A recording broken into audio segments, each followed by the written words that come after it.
Okay, so what we're going to do now is we're going to start looking at these complex roots. Okay, so I've just mentioned to you guys that before you can't find the square root of -9, so we're going to start introducing this imaginary number. We're going to call it I, and where I is just the square root of -1. Okay, so how do we solve x squared plus 1 equals 0? How do we solve that before? Well, how do we solve this one here? Because it's the one we just did. How do we solve that one? X squared minus 49 is 0. Add it. So x squared now equals 49. And then we're going to square root it. Yep. But the plus and the minus the square root of my 49. You guys happy with that? So is it going to be any different over here? First step, x squared is -1. But what's -1? -1 is actually I squared, eh? So x squared is actually I squared, because -1 is I squared. Happy with that? So now when we take the square root of both sides, we're getting plus and minus the square root of I squared, which is plus and minus I. Okay? We're happy with that so far? Next one then. What are we going to do with the next one? Move the 9. So x squared equals -9. What's -9 the same as? I. Not I. 9I squared, isn't it? Because I squared is -1. Everyone happy with that? So now when I'm solving, x is plus and minus the square root of 9I squared. What's my answer? Plus minus 3I. Happy? What about the next one here? How are we going to solve this next one?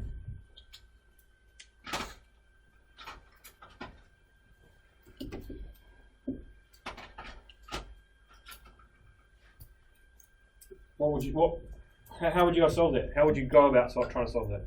Chuck one on the other side. No. How would you go about solving that one? It's just the quadratic equation. How would you go about solving it? Factorize it. Can you factorize that? No. What's your next step? Quadratic formula. Okay, so x equals -b plus and minus the square root of b squared minus 4ac all over 2a. Happy with that? Okay, so -b, -1, plus and minus the square root of 1 squared minus 4 lots of 1 times 1 all over 2 lots of 1. Have I lost anyone yet? Just substituting things into the quadratic formula. A whole bunch of ones, because 1, 1 and 1. A, B and C into that formula. Happy? Pardon? That formula, that's the quadratic formula. You would have learnt last year, hopefully. Okay, so this now is -1 plus and minus the square root of -3 all over 2. Now before, that root -3, you were like, well, that discriminant less than 0, there are no real solutions, there are these imaginary solutions. Now we're going to find these imaginary solutions, because what are we going to do? We're going to say this -3 is actually the same as 3I squared. Happy with that? And so now what we've got is this imaginary solution of -1 over 2 plus root 3I and -1/2 minus root 3I. Can you see those two solutions? Are we happy with that? Wait, we did the divide by 2 on the... Yep, that should still be there. Yep, fair enough. Root 3 over 2, yep. Are we happy with that? Okay, so now this here, this imaginary number has two components to it. Okay, it's got two components to it. It's got an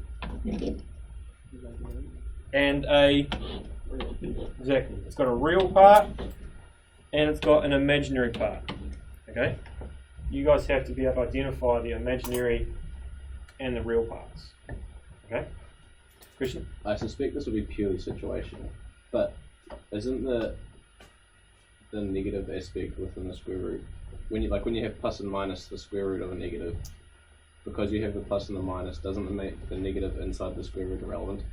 No. But if you... Because you're taking the square root of a negative number, which can't happen. So we're taking this I, and it's plus and the minus. Yeah, but if you change it like plus and minus, because that's what we did without realizing it. When you do the plus and minus, if you just got rid, this won't happen. But if you just got rid of the square root inside the, if you got rid of the negative in the square root, yeah, but you still have plus and minus, you're still going to get the same answers. That comes down to the fact that you can't do that. Yeah. That does not exist in the real plane. That there does not exist in a real plane. It exists in an imaginary plane because you can't take the square root of a negative number. So you, by ignoring that, it's 3, isn't it? Yeah. But that's in a real plane. That doesn't exist in the real plane. It exists in this imaginary plane, which is where we're going with it. Okay. Hopefully, I'll understand that. I'll try and explain something different shortly. You know how you got so it's like -1 plus or minus the square root of Yep. -3. Wouldn't it make it like plus or minus 3, right? Because when you take, like, how would that work? Like, No, just the I squared is my -1. That's the key thing. That's the key thing. When you take the square root of I squared, you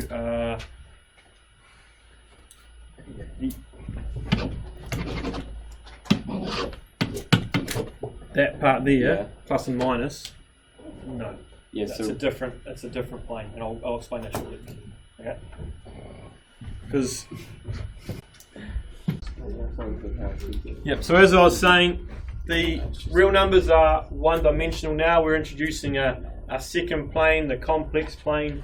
You'll hear it referred to as an Argand plane. Okay, which basically says we have two parts. The x-axis relates to the real part of my complex number. The y-axis refers to my imaginary part. Okay, the real part has a scale of 1, 2, 3. The imaginary part has a scale of I, 2i, 3i, 4i. Does that make sense?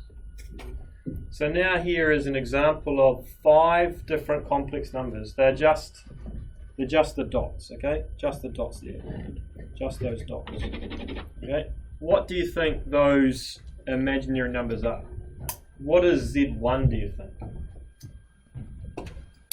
It's got two parts, remember? It's got a real part and an imaginary part. 2 plus 3i. Its real part is 2, the imaginary part is 3. But remember, what's the scale on the y-axis? They're all i's, aren't they? So that's why it's 3i. Does that make sense? So Z2, what's that one? 12 minus